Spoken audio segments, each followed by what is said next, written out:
जी तो मेरे प्यारे पाकिस्तानियों, इंडिया से हम एक दफ़ा फिर से हार चुके हैं। एक ही हफ्ते के अंदर अंदर हम 2 मैचेस हार गए इंडिया से।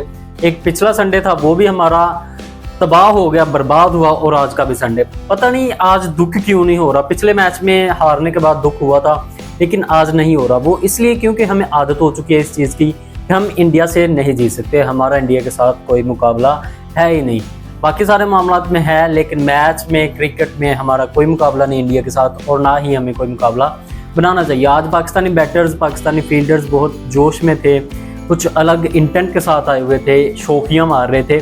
मज़ा आ रहा था उनकी हरकतें देखने का। जो साहिबजादा फरहान ने सेलिब्रेशन की, जो हारिस रऊफ पंगे ले रहा था, ये सारी चीज़ें देखने का मज़ा आ रहा था। लेकिन अगर इन सब हरकतों के साथ साथ आप अपनी थोड़ी सी क्रिकेट भी इम्प्रूव कर लें, तो मुझे लगता है कि ये एक परफेक्ट कॉम्बिनेशन हो सकता है, जिससे आप दुनिया पर राज कर सकते हैं। एटलीस्ट आप इंडिया का मुंह बंद करवा सकते हैं, जो कि करवाना बहुत ज़रूरी है, क्योंकि ये बहुत ही ओछी, बहुत ही गंदी हरकतों पे उतरे हुए हैं। बहुत ही छोटी हरकतों पे Indian media, Indian players, Indian BCCI, ये सारे बहुत छोटी हरकतों पे उतरे हुए हैं। इनके मुंह बंद करवाना ज़रूरी था, लेकिन वो हम नहीं करवा सकते। मीम्स में करवा सकते हैं, हम सोशल मीडिया पे करवा सकते हैं, हम जंग में करवा सकते हैं, लेकिन क्रिकेट के मैदान में जाके हम इंडिया का कुछ भी नहीं बिगाड़ सकते। मुझे लगा था कि आज ये मैच हम जीत सकते हैं, क्योंकि जब पाकिस्तान की बैटिंग शुरू हुई, जहाँ पे शुरू में आके हमें साहिबजादा फरहान ने अच्छा स्टार्ट दिया, और उसके साथ फ़खर जमान ने। आज के मैच में बाकी तो सब कुछ गलत हुआ, पाकिस्तान हार गया, लेकिन उसके साथ साथ जो अच्छी बात हुई वो ये थी कि फ़खर जमान को ओपन करवाया गया। मैं खुश हूँ इस बात पे, क्योंकि Fakhar Zaman as an opener ही आना चाहिए। वो है ही ओपनर। उसको आप 1 डाउन भेजते हैं या 5वें 6ठे नंबर पे भेजते हैं, उसको आप ज़ाया कर रहे हैं। उसको ओपनर भेजें, वहाँ पे जाकर वो 9 गेंदें खेले, 15-20 स्कोर करे, 30 करे, आउट हो जाए, कोई बात नहीं। मतलब वो प्लेयर ही ऐसा है, और इस T20 फॉर्मेट में हमें इसी स्कोर की ज़रूरत होती है। तो इसलिए ये एक अच्छा डिसीजन था। खैर, फ़खर जमान आया, उसके बाद साहिबजादा फरहान ने भी अच्छी इनिंग खेली, फिर साइम अयूब ने भी अच्छी इनिंग खेली। ये सब कुछ चल रहा था मेरी आंखों के सामने। मैं देख रहा था कि साहिबजादा फरहान वो बुमराह को स्ट्राइक कर रहा है, उसको मार रहा है, उसको चौके छक्के लगा रहा है। तो मैं ये सब देख के खुश भी हो रहा था, और साथ साथ डर भी रहा था। मुझे मेरे एक दोस्त ने कहा कि ये मैच इंडिया आसानी से जीत जाएगा। मैंने उसको कहा कि नहीं, इतना भी आसानी से नहीं जीतेगा। तो ये चीज़ मुझे बाद में समझ आई, मुझे बाद में याद आया कि ये पाकिस्तानी है। ये ऐसा कैसे हो सकता है कि ये सारा कुछ परफेक्ट करें। ये या तो इनकी बैटिंग अच्छी होगी या इनकी बॉलिंग अच्छी होगी, या फिर दोनों ही गंदी होंगी। किसी भी मैच में आप ऐसा नहीं देखेंगे कि पाकिस्तान ने बैटिंग भी अच्छी की और उसके बाद आके बॉलिंग भी अच्छी कर दी। या तो ये बैटिंग अच्छी करेंगे या फिर ये बॉलिंग अच्छी करेंगे। आज इन्होंने बैटिंग कुछ डिसेंट की, मैं नहीं कहता बहुत तगड़ी बैटिंग कर दी। यहाँ पे कम अज़ कम आपको 190 या 200 स्कोर चाहिए था। 200 स्कोर आपका बोर्ड पे लगा होता, जैसा आपको स्टार्ट मिला हुआ, तो आप 200 बड़ी आसानी से कर सकते थे। लेकिन पाकिस्तानी बैटर्स ने बताया कि हम इतने भी कैपेबल नहीं हैं कि हम इंडिया को 200 स्कोर मार दें एक T20 में, जो कि यहाँ पे बहुत आसानी से लग सकता था। आप देखें, शुरू वाले 10 ओवर में पाकिस्तान ने 96 स्कोर कर दिया था, और सिर्फ 2 आउट थे, पीछे 8 प्लेयर्स पड़े थे, और हमारा जो आज का प्लेइंग 11 था उसमें कोई 8वें 9वें नंबर तक हमारे बैटर्स ही आ रहे थे। मोहम्मद हारिस को बैटिंग ही नहीं मिली, वो बंदा बैटिंग पे आया ही नहीं। मतलब इतनी, मुझे एक मैनेजमेंट की समझ नहीं आ रही कि आपने हुसैन तलत को ऊपर भेज दिया और हारिस को पीछे रखा हुआ है। पीछे उसके एंड पे बारी नहीं आई बेचारे की, वो पीछे बैठा ही रहा।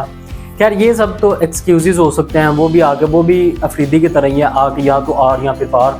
तो पाकिस्तान ने आज कुछ डिसेंट बैटिंग की, जो कि शुरू में अच्छी थी, लेकिन मिडल ओवर्स में आगे फिर गंद कर दिया। मिडल ओवर्स पाकिस्तान के 7-8 ओवर्स ऐसे थे जिसमें पाकिस्तान ने 2 स्कोर का भी 1 ओवर लगाया, 4 स्कोर, 5 स्कोर, 6 स्कोर, ऐसे ओवर्स थे जिनमें वही ओवर्स हमें लेके बैठ गए। अगर पाकिस्तान का 200 तक स्कोर गया होता, 190 भी होता, तो हम कुछ फंसा सकते थे मैच, क्योंकि 105 पे जब पार्टनरशिप टूटी अभिषेक शर्मा और शुभमन गिल की, उसके बाद पहली ही गेंद पे सूर्य कुमार यादव को आउट कर दिया था हारिस रऊफ ने। तो वहाँ पे मैच बन सकता था, लेकिन वो डैमेज कर चुके थे। मतलब 106-7 स्कोर पे वो पार्टनरशिप लगा के गए थे। उसके बाद वो एक मोमेंटम सेट कर गए थे 5-6 की, उनको रन रेट चाहिए थी, जो कि मतलब कोई भी ढीली, कोई भी छोटी सुस्त टीम भी हो, वो भी वहाँ से वो इतना स्कोर कर सकती है।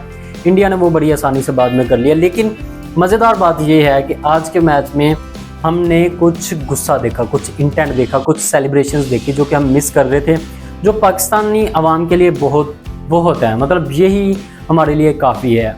हमें मैचेस ना जीत के दें, वहाँ जाएं, लड़ाई करें, इनके सर फोड़ें, इनके साथ मतलब आप पूरा अग्रेशन दिखाएं इनको, आप ऐसी सेलिब्रेशंस करें जैसे साहिबजादा फरहान ने की।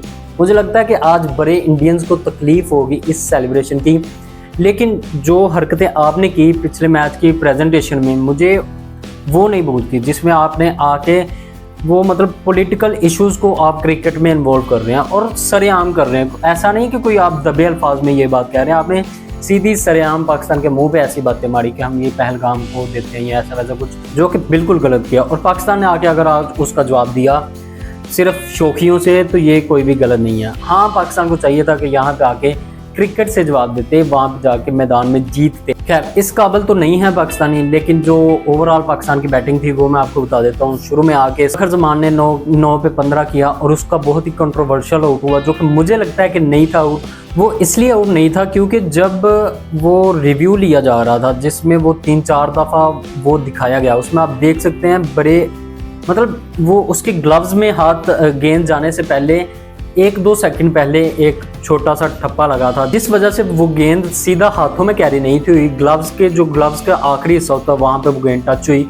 और इस वजह से थर्ड अंपायर ने बहुत जल्दी डिसीजन ले ली। बहुत ही टाइट डिसीजन था, इस पर आपको टाइम लेना चाहिए था, कुछ और एंगल्स देखने चाहिए थे, लेकिन वो अंपायर की मुझे समझ नहीं आती। ये वही अंपायर है जिसको मोहम्मद हारिस की तरफ से गेंद लगी थी, और ये वही अंपायर है जो इंडिया के खिलाफ हर अपील पे आउट दे रहा था। एक तो इसकी समझ नहीं आती कि ये पता नहीं इंडिया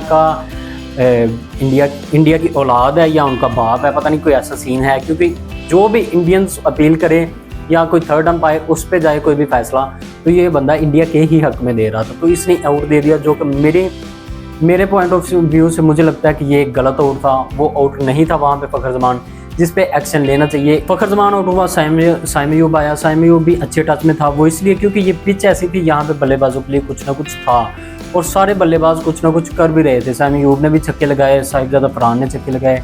फरहान की बैटिंग देखने का बड़ा मज़ा आ रहा था, उसने 50 करके एक मज़ेदार सेलिब्रेशन भी की।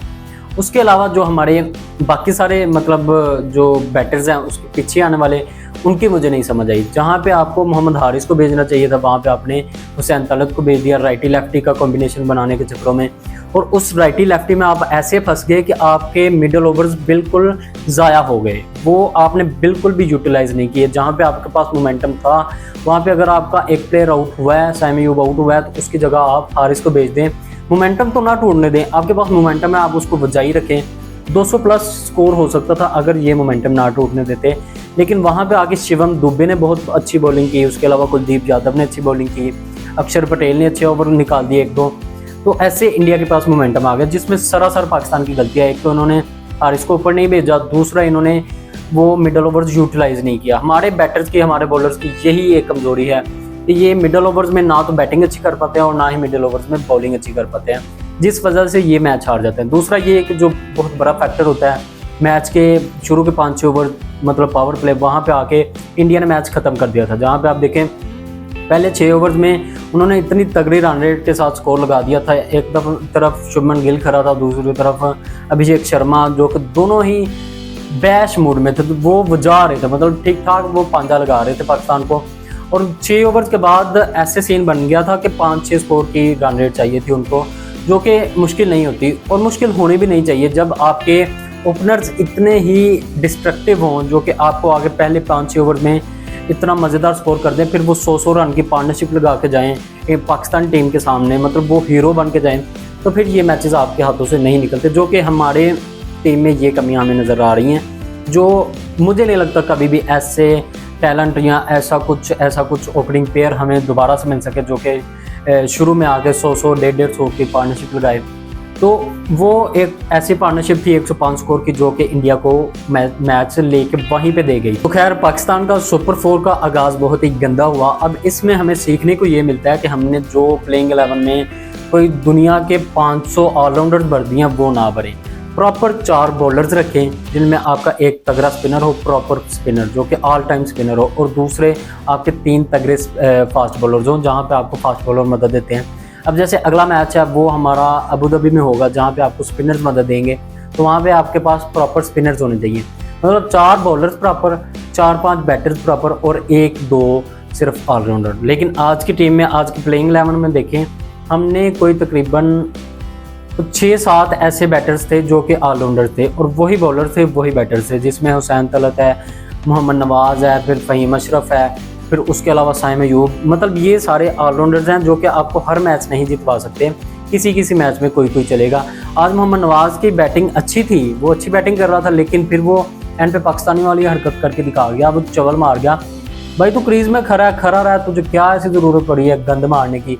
वो क्रीज में खड़ा है और अपने आप ही मतलब वो इतना लेजी था कि उससे वो पहुंचा ही नहीं गया और वो रन आउट हो गया। और में 13वें ओवर में पाकिस्तान ने कुछ मैच फंसा दिया था, 123-24 स्कोर था, वहाँ पे 3 आउट हो चुके थे इंडिया के। लेकिन वही बात ना, पहले 6-7 ओवर में वो आपको मैच खत्म करके दे गए थे, आपके जो ओपनर्स आए हुए थे, तो इसलिए उनके पास एक मोमेंटम था जो कि उन्होंने नहीं टूटने दिया। पाकिस्तान को वहाँ पे चाहिए था कि वहाँ पे उनके पार्टनरशिप ना लगने देते और वहाँ से वो मैच लेके जा सकते थे, क्योंकि अभी पीछे 50 स्कोर पड़ा हुआ था, पीछे कोई 8-9 ओवर्स थे जिसमें उनको 50 ओवर चाहिए था, 50 स्कोर चाहिए था, जो कि मुश्किल नहीं था। इंडिया के लिए ये मुश्किल होना भी नहीं चाहिए। लेकिन मज़ेदार बात ये थी कि उनके जो प्रॉपर जो तगड़े बैटर्स थे शुरू वाले, वो सारे चले गए थे, मिडल ऑर्डर शुरू हो चुका था। पाकिस्तान अपनी करतूतों से कैसे बाज आ सकता है। हमने बॉलिंग बहुत ही गंदी की है। शाहीन शाह अफरीदी उसने ओपनिंग ओवर में आके पहली ही गेंद पे छक्का खा लिया, मतलब पहली गेंद पे ही आपको पता चल गया था।